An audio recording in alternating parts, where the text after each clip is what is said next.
Halloween ends. Halloween ends.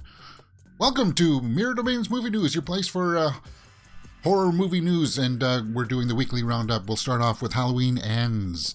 That news is out now, that Halloween Ends has officially wrapped filming and is on track for the its October release, which is cool, man. Now, we broke this earlier in the week and we talked about this, but we're going to go into a little bit more detail here, and because they gave us some character synopsises and stuff, and that'll be intriguing just to work through, because if you didn't like Halloween Kills, well, then you're not really looking forward to this. But they broke it by this set photo released on their social media, on their Twitter. Let me see if I can make that a little bit bigger. Yeah, good. Thank you. Thank you for working. I don't know. Some OBS is being fickle these days, but hopefully I got it all figured out. So director David Gordon Green, was that his web page? But it's just them on the road there, rapping, saying, kudos. You can't really see too much going on here. There's not really much in the realm of set photos. I mean, Halloween Ends is supposed to be coming out this Halloween, so this October. Expected October 14th is the release date, but now that it's wrapped, they just got to do editing, put in some visual effects, color correction, and all that stuff. And the IMDb page, I'm really not impressed with with their cast listing. We know that Jamie Lee Curtis is coming back. James Jude Courtney's going to be playing the Shape again. Kyle Richards, Lindsay Wallace, Andy Matichak is Allison, Nick Castle is the Shape. So what's going on with... No, he's not. He was just going to be a cameo. He's the original Shape. Nick Lawrence is the police officer. Yeah, IMDb... they need to step up their game. We know that we got the official image from Halloween Ends there. Okay, and then we got a whole bunch of fan posters. These aren't official posters, but I'm like, some of them are kind of cool. That one, I don't know. Like, conceptually, I understand what you're doing. It's supposed to be melting. It's supposed to be falling off his face. But, yeah, there's like 20 of these fan posters. Oh, okay, maybe they're just reiterations of the same thing. But they're not the official posters for Halloween Ends. But I figured they got to be coming out with some marketing material soon here. There's not a lot of games in it. There's not a lot of witnesses and retro joy. It's kind of a coming-of-age film, and it's very different in tone. A coming-of-age? What? Guys, that's not what we've been building towards. We haven't been building towards a coming-of-age film in this franchise. Now, that's what's excited me about it. It has to have 3 chapters that I've been involved in, and very different from each other. Halloween Kills was brutal. It had a lot of gore and went over the top. I like aspects of it, but it got a little bit corny towards the end for me, for my tastes. A little bit cheesy. But, a coming-of-age film, that doesn't sound... What the heck is going on here? So we got some little character synopsises here. Let me just read them. A casting call gave descriptions for some of the characters. Among them are a self-assured nurse named Erin, who is between 28 and 35, so that won't be the coming-of-age story. This Erin, who's a nurse, is very judgmental, and as well as a proprietor between the ages of 40 and 80. What? So she takes care of people between that age. Arglass in the live chat says, an end of age, surely. Maybe.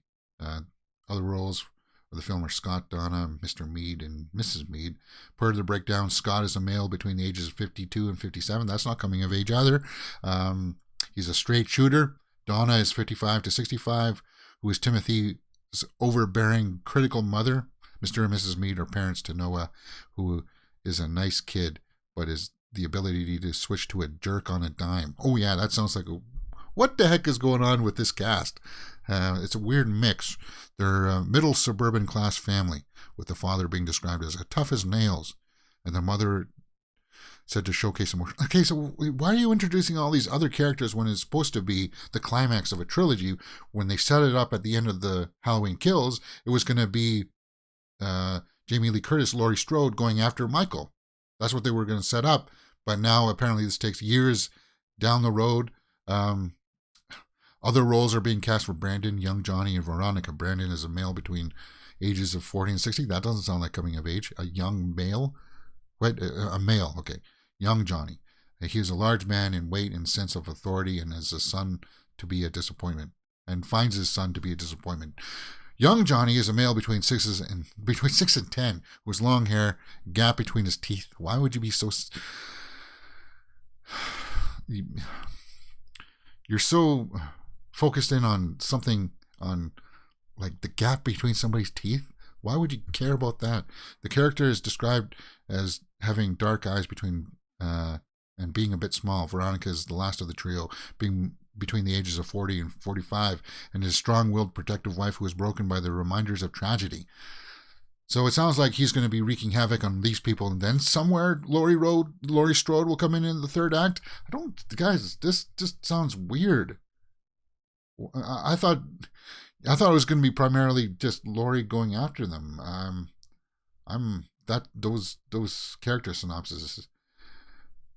I don't know what this guy's doing. Halloween Ends. That's not what I was looking for, David Gordon Green. I was kind of looking forward to seeing Laurie face off with him, and then that would end the series. So like this iteration of the franchise. That's what I wanted from Halloween Ends.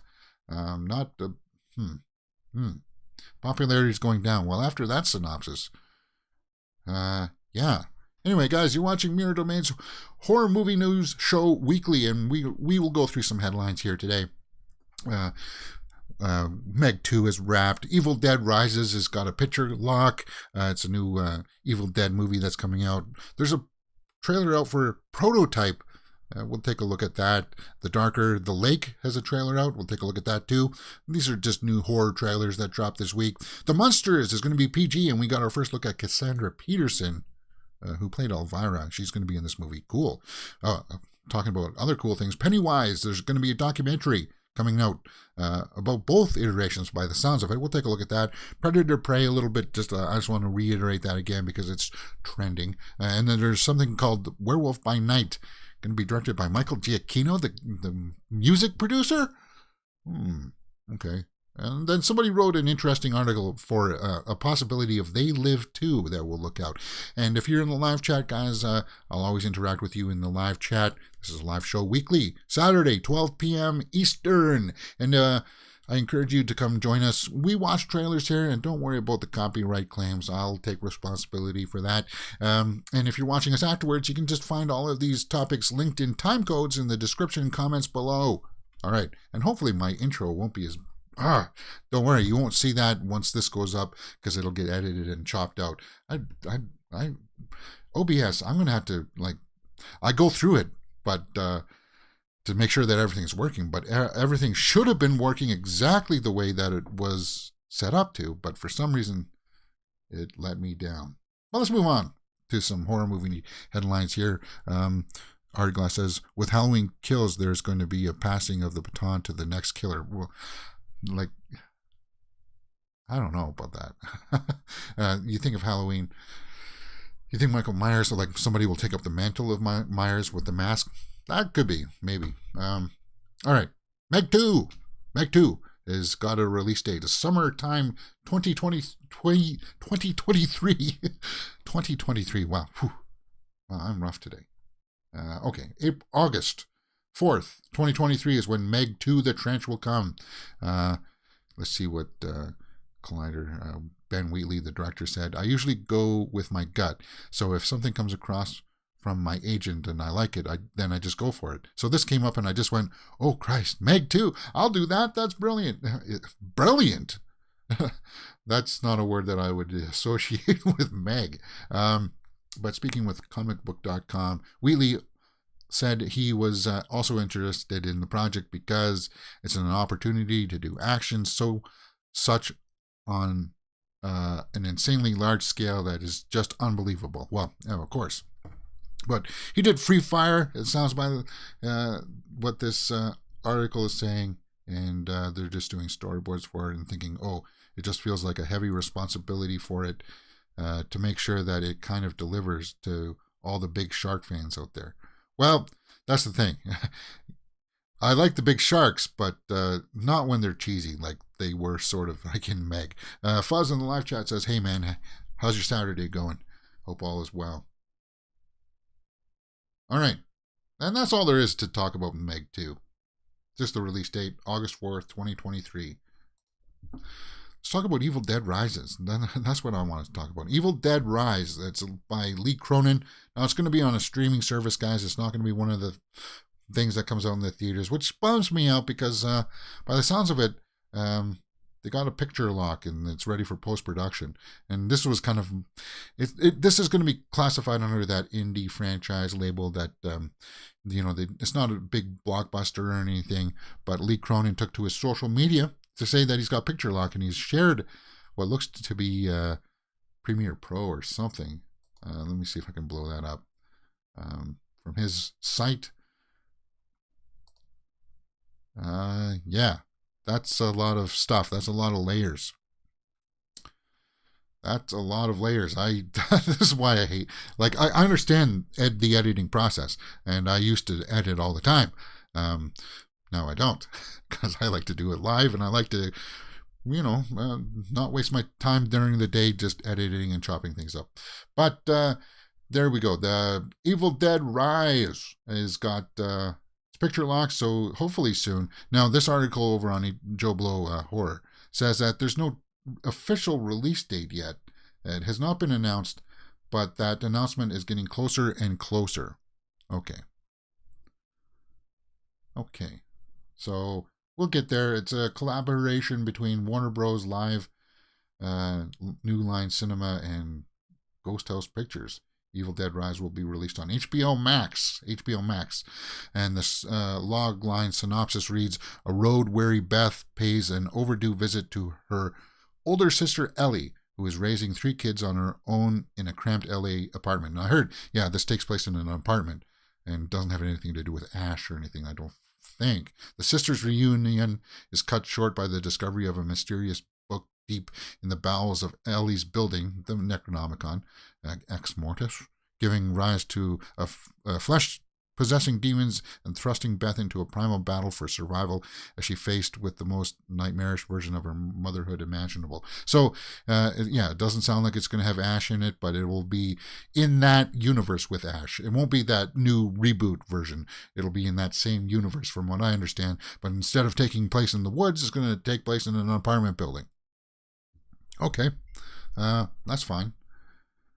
But picture lock, I'll be looking forward to this. I'm a big fan of Evil Dead. I have like Evil Dead 2 on my DVD. Or actually, I got a VHS copy too somewhere, and that's like a classic.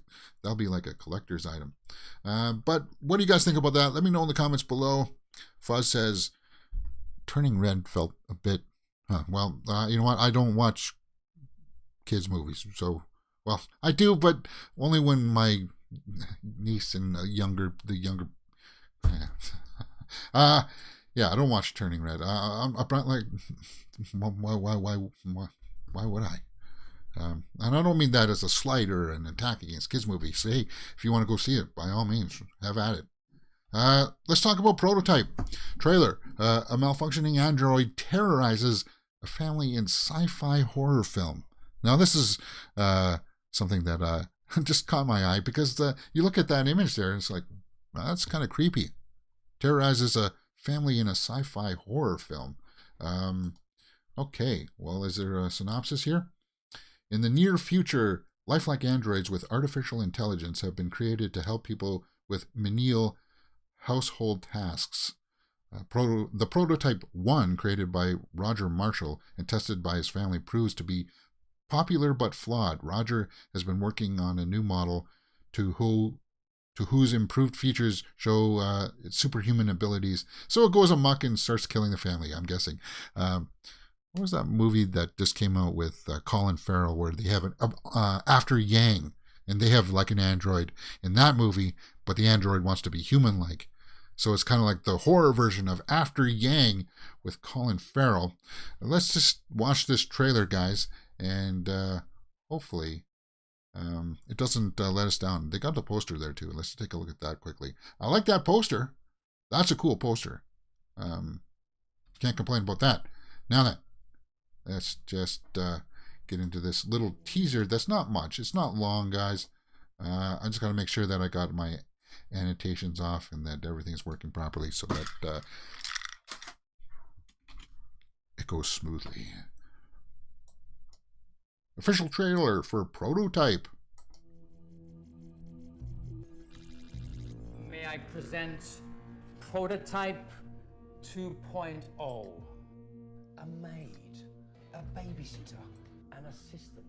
If this android can fulfill the social dimension of being human, the makeup is... what more could it be capable of? The possibilities are endless. The makeup is creepy. It's my privilege to be spending time with your family. Pretty soon, I won't even need you anymore. Oh, yeah, look at him standing in the back there. It's the whiteness on his face here that really... It doesn't make it look real. We're in control. It's creepy.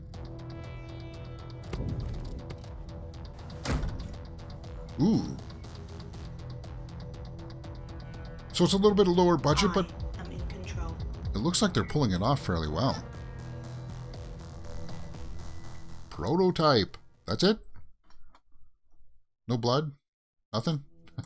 Okay, well, that was an interesting trailer. The shot that made me go, ooh, okay, they got something here, is when he's standing over them in the background here. And the effectiveness of, as I said, the white part going from here up makes it look like skull-like.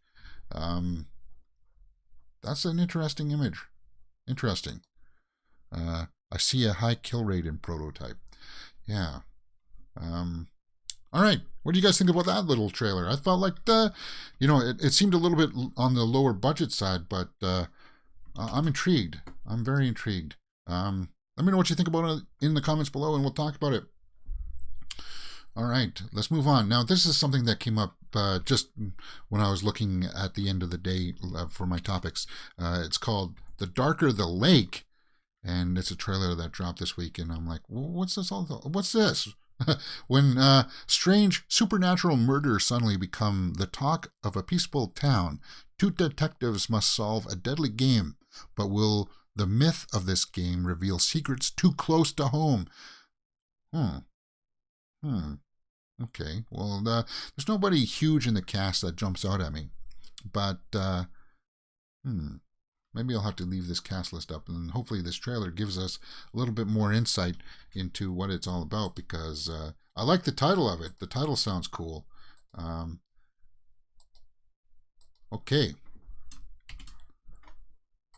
I'm going to have to fix my hotkeys for pulling all this stuff up because I'm wasting time doing it.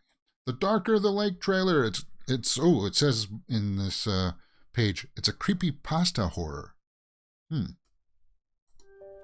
Guys, come on, are we going to play this game? You are so dramatic. Shut up. Okay, guys, this is gonna be our game room. There's nothing on that bottom white circle. It looks like arts and crafts. Ask me silently your questions. Candles lit and all aligned. Trace the air with your candle flame. If your revenge is pure, you will have your revenge, and I will eat your pain. For I am the painkiller. So they're doing some kind of a seance or something? All my friends are dead now. I'm not sure, but I might have killed them. What does this have to do with the lake? You should rest now. Now, many of you are wondering what's been happening this past month. There's been gossip about the murders and suicides. Okay. So what happened this time? So it's got a little bit of that lower budget. Looks like we have a copycat. I came across an old school VHS and it was shot here. Miss Fisher, we believe that these cases are related to the game you played. But I don't like to talk about that now. I found the game. So it's like a... Let her go! Tell her she's the baby. I don't know what's going on here.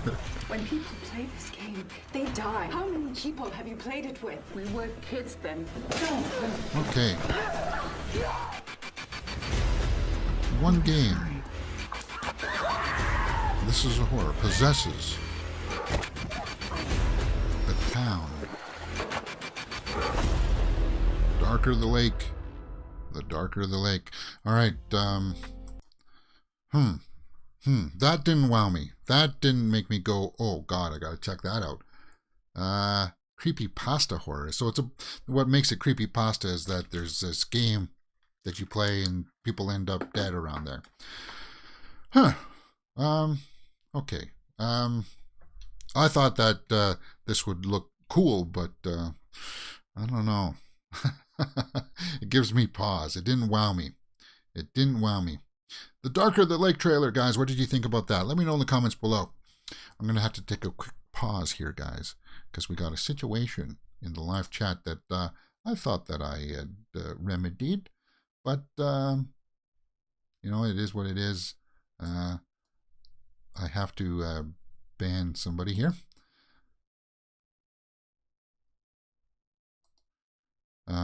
They use a combination of words. I don't know what their jam is, but there's like this Russian site or something that comes out that promotes something. They don't leave links to anything. They just promote this thing, and it's like, I don't know what it is. You see it on a whole bunch of streaming channels, and I thought I got rid of it, but yeah. Art Glass in the live chat says it's a bit like a Scream storyline. The Darker the Lake, a little bit. Okay, so yeah, a little bit like Scream. Maybe. All right, let's move on. Yeah, spam. It's spam. The Munsters is going to be rated PG, and Rob Zombie shares an image of Cassandra Peterson, aka Elvira, as Barbara Carr. Now, it came out earlier this week that The Munsters is going to be PG. No official release date as of yet, but this is something that's got to be nearing picture lock too, like picture wrapping up. Rob Zombie. So this is Cassandra Peterson right there as Barbara Carr. Let's just take a look at what's going on here. She played Elvira, and she's going to be in this film because, okay, cool. There's her image. It's on his official it's an Instagram page. Yeah, that's where it's from. A lot of people are following this project, and we've seen photos of what the Munsters is going to be. We've seen that. We haven't seen any footage just yet, like actual footage, but we know what it's going to look like. We get the idea that it's going to have some familiar faces in it that he always works with. There's a gypsy lady that's supposed to appear in it, but it's going to be PG. It's not going to be R. Hurley is going to be in it as well from Lost. I feel like Cassandra Peterson. Okay, I got no problem with that. The Munsters. I'm just waiting. I'm still waiting to see the teaser for this so we can get the idea of how much Zombie is putting his flair, his style into it. Because if it's going to be PG and more of a comedy kind of thing, that's sort of territory that he hasn't really done a lot of. So I'll keep my eye on it for sure. And once that trailer drops, watch the channel, guys, because I'll do a reaction to it for sure. Because I'm curious. I'm very curious about it. It's something that's kind of like, ooh, yeah, I'll check that out. ATGNAT podcast says in the live chat, keep up the good work. We appreciate you. Thanks, man. Thanks, or thank you. I don't know if you're I didn't mean to presume anything. Let's talk about Pennywise. The Story of It documentary comes to VOD this summer. We talked about this week, this earlier in the week too. And when this dropped, I was kind of like, cool. It's going to be on VOD, like platforms from Apple, Prime Video, Google, Vudu, cool, as well as Screambox. Okay, so the story of Pennywise, the story of It includes interviews with many of the key players behind Pennywise, as well as an exploration of what it went into creating the It films. And they said films, so it's going to be that TV version and then the newer version, which will be cool. That'll be comprehensive, including casting, production, and practical effects. And when I talked about this during the week on our normal movie news show. I said, I hope they do get Tim Curry to at least talk about it, because that would be great insights. And I know he's talked about it before. I know he has. But if they're going to do a comprehensive kind of thing here, that would be like a great segment. From red balloons to yellow rain jackets, the groundbreaking miniseries pushed boundaries and still has lasting impact on the genre to this day. Even 3 decades after its release, it and the child-eating clown Pennywise scares audiences of all ages. And are excited to take horror fans on this terrifying journey back to the not-so-sleepy town of Derry. You know, I was thinking about this the other day, too. I really liked the first It reboot movie with Skarsgård there as Pennywise. And I liked aspects of the second movie, but it just wasn't as scary. It was missing something. And, you know, the first It movie had kids, so they had to dial back some of the horror elements. They had to... It was scary, but it had like that campy kind of scary to it. It wasn't something that would make you... sleepless at night kind of thing. Well, maybe if you were newer to it, but I felt like if they really wanted to step it up, and then they would have had to deviate a little bit from the source material in a little bit, but they would have to have made it a lot scarier, because the clown was scary for the kids in the first film, but they needed to just ramp that up for the second movie, and I would have taken it more in the direction of a Silence of the Lambs, the Hannibal kind of take on it. That vibe that this is gross. That this is happening in real life, and you know, it's brutal. And they tried it, but they tried the same kind of scare tactics on the adults as the kids. And I know that was part of the point of the book. They needed to try something different to make it have a little bit more punch, and for the part 2 of the new iteration. But this documentary Pennywise on VOD this summer, depending on how much money they had, depends on how the quality is, but if a teaser drops, I'll be doing a reaction for that for sure, and I'll be keeping my eye open. Now, this is a storyline that's been trending, so we got to talk about this again. The Predator prequel, Prey, will be set in the Great Plains in 1719. Now we knew that. We knew that for a long time, because it's going to take focus on this Native American girl, the Comanche, I think, right? Is this nation, and there's going to be fighting a predator. And I wanted to talk about this again too, because I looked at this story on Bloody Disgusting, and I went down to the comments section. So there's something fun there that we can talk about. It's by Dan Trachtenberg, who did 10 Cloverfield Lane. So it's going to be his take on a Predator movie. It's going to be lower budget. It's going to be on it's going to be on Hulu, right? Or no, one of the streaming services. But let's talk about some of these comments that are worth talking about. Sounds like a fan film. That could be fun. Now, here's something that I wanted to take a look at. I don't understand the criticism. What is woke about this synopsis? So people were complaining that it was woke, that it's a female under attack from the predator. I don't see. Yeah, don't pay attention to that. I don't care about that stuff. But what did catch my eye here was somebody who said that they don't understand how. Okay, going to be honest. I get that they're running out of ideas, but how on earth is someone in the year 1719 going to defeat a bloodthirsty alien with technology using a bow and arrow that looks primitive as they come? And the retorts, the rebuttals to that is, well, that's what happened at the end of the first Predator movie, man. Arnold had to abandon all of his weapons, and he had a bow and arrow. So I was kind of like,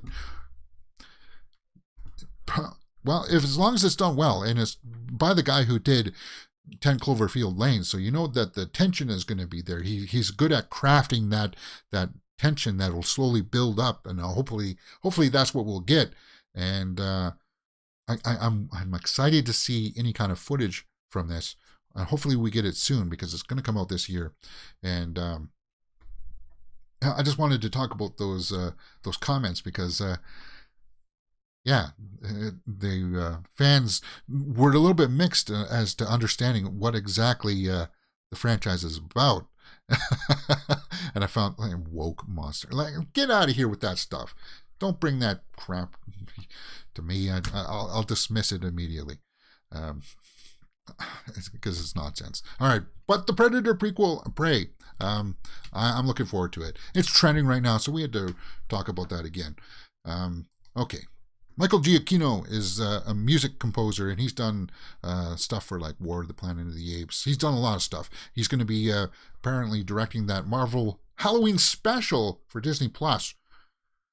Halloween special. And the reason why I knew about this, because earlier this week they were talking about this Werewolf by Night is it's based off a comic book character. We'll talk about that in a few moments.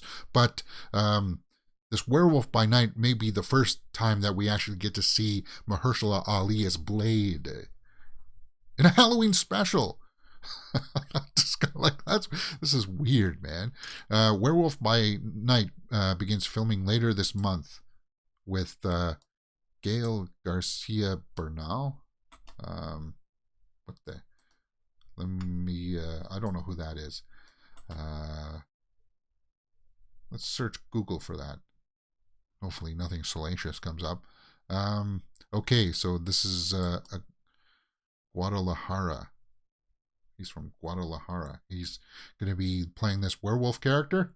Okay, so that's what he looks like. Werewolf by Night. He's going to be playing the lead. It's by a character named Jack Russell, who becomes a werewolf. Okay, so I'm not going to read you that whole synopsis. Ooh, that's interesting. Among other things, that series is notable for having the first appearance of Moon Knight. Ooh, a character whose own Disney Plus series comes this year with Oscar Isaac. That's interesting. So not only will it perhaps have a tie-in with Moon Knight, but it may have Blade in there as well. Cool. But it's the only thing that gives me pause is that it's a Halloween special, right?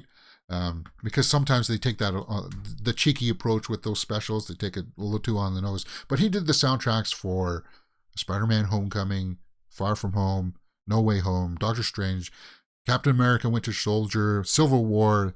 Okay, so he's done a lot of stuff. Plus, he's also done a whole bunch of movies. Yeah. Okay, so that's Werewolf by Night by Michael Giacchino, coming this year. Halloween special. I'll keep my eye out for that. Artglass in the live chat says the Predator movie is set in 1719. The female protagonist will get by pure guile. This will be an excellent stealth movie. Hopefully, that's what I'm thinking. Oh, okay. Fuzz says in the live chat he's from Old. He played the father for Werewolf by Night. This Gael Garcia Bernal. Is that what you're talking about? This guy? This must be a younger picture of him. So let's take a look at his credits. The mother. Old. Okay, yeah, there he is. Old. All right, well, I recognize Old because I did see Old. He played the father. But this picture then is a really young picture of him. Okay, so he is older. Yeah. Okay, I saw Old. I know that. Okay. All right. Yeah, that's what he looks like now. It's just maybe I should have examined that a little bit closer. Whatever. Thanks for the tips there, guys. That always helps, and that's why I like interacting with the live chat. You pick me up when I'm dropping the ball. But we're rounding out today here, guys. I wanted to end with this fun little story that I saw over on MovieWeb because I like They Live. I thought They Live was awesome.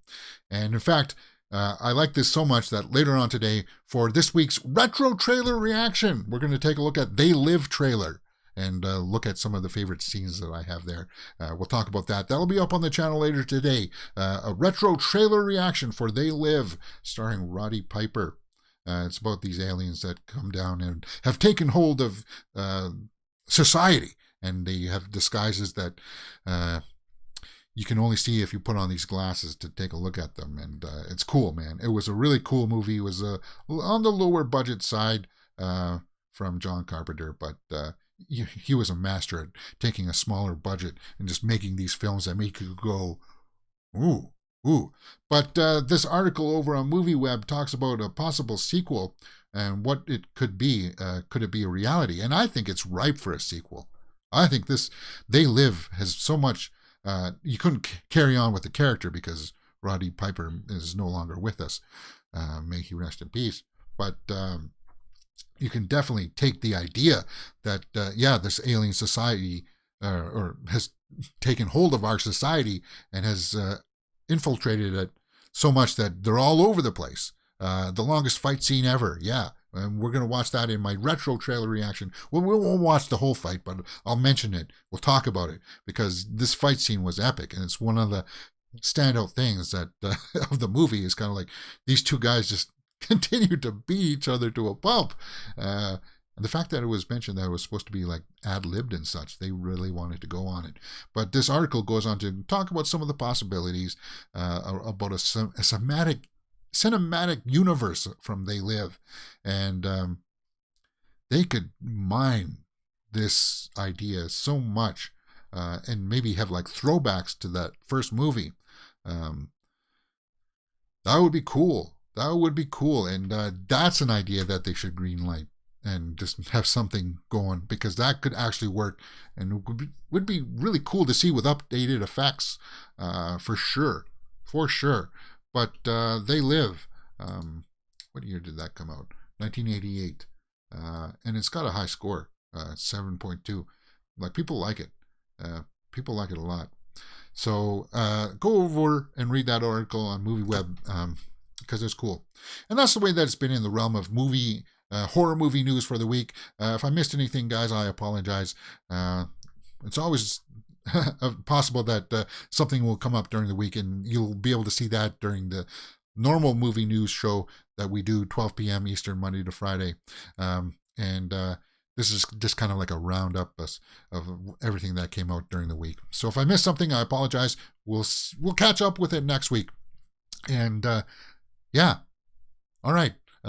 If you want to follow the playlist for this, it'll be up in the cards and in the description, and everything like that is cool. All right, guys, that's the way that it's been for this week. I had lots of fun, and I'll see you next week.